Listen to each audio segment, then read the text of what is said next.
This is going to be a scary story, and if you don't like scary things, I would advise you not to watch this, or listen to this, I should say. And there also could be some graphic language. I'm not entirely sure yet, because I just clicked the random pasta button. So, with that being said, let's get started. This one is called Tacos de Venado. It has an 8 out of 10 reviews. Ratings, whatever. I was born in Mexico. My father was a goat farmer, and my mother used to weave baskets so that we could have at least 2 meals per day. We were very poor, and me and my siblings had the misfortune of being born in extreme weather. My oldest brother was born on the coldest day of winter, my elder sister in a spring deluge, and I was born in the thick of summer. And despite the fact that the 80s had brought advances in the standard of living for the world's citizens, it seemed to have forgotten us and our tiny 2-bedroom cabin. So when my father heard about the H-1B visa program through my uncle, he eagerly signed up.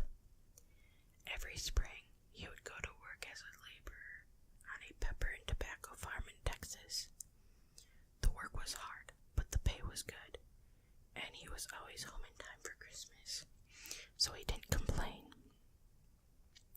He was saving up money so that we could immigrate to the United States, and so he worked from 1988 until 1991, saving what he could.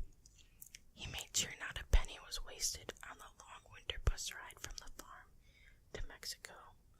He would sleep so that the hunger pangs would not bother him.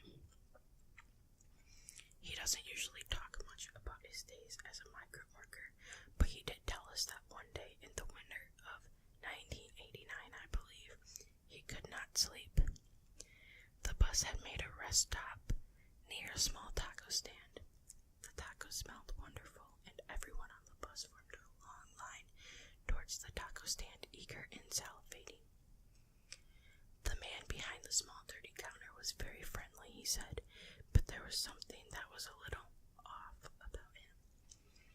The man scooped out the steaming spiced meat onto fresh piping hot flour tortillas like a machine, taking the money in one hand and serving up a big loaded plate on the other.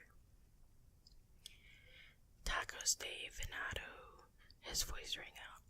Apparently he was selling venison tacos, or deer meat.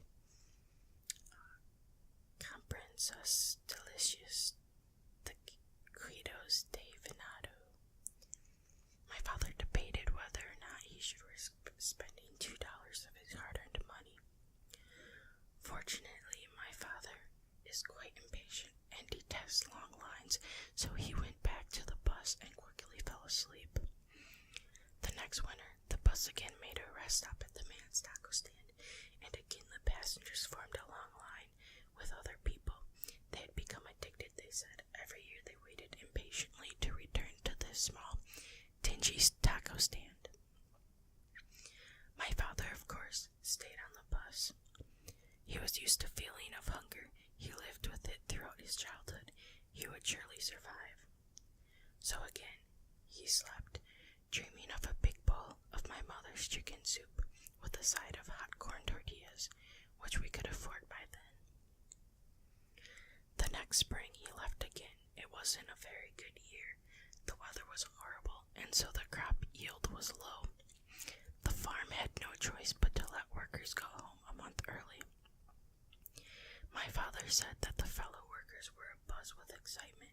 They didn't have to eat their tacos in the cold this year. The men eagerly counted the number of miles, their excitement mounting as they drew closer to the rest stop. 3 more miles, 2 more miles, 1 more mile, until they finally reached the spot where the man had his taco stand.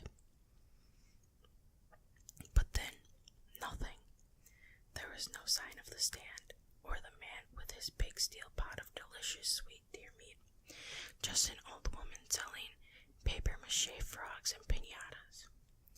The workers demanded to know what happened to the man with the deer tacos. Had he moved to another location? Did he open up a restaurant? What happened? What? The old woman raised her hand, and the men fell silent. He was arrested just 2 months ago. A lot of the local farms and various other men started to go missing in his village, and the police were completely dumbfounded. A small rumor was going around that the local butcher, or the taco man as you know him, could be involved. The police had no other leads, so decided to follow up on that. What they saw shook them beyond belief. She was cut off by a man asking, "And so what about the deer tacos? When he gets out of jail, will he start making and selling them again?" The old woman chuckled and said, "Oh, he won't be leaving his cell for a long time, boys. You see, he wasn't very well liked in his village, and Venado was a nickname that he used to refer to his enemies.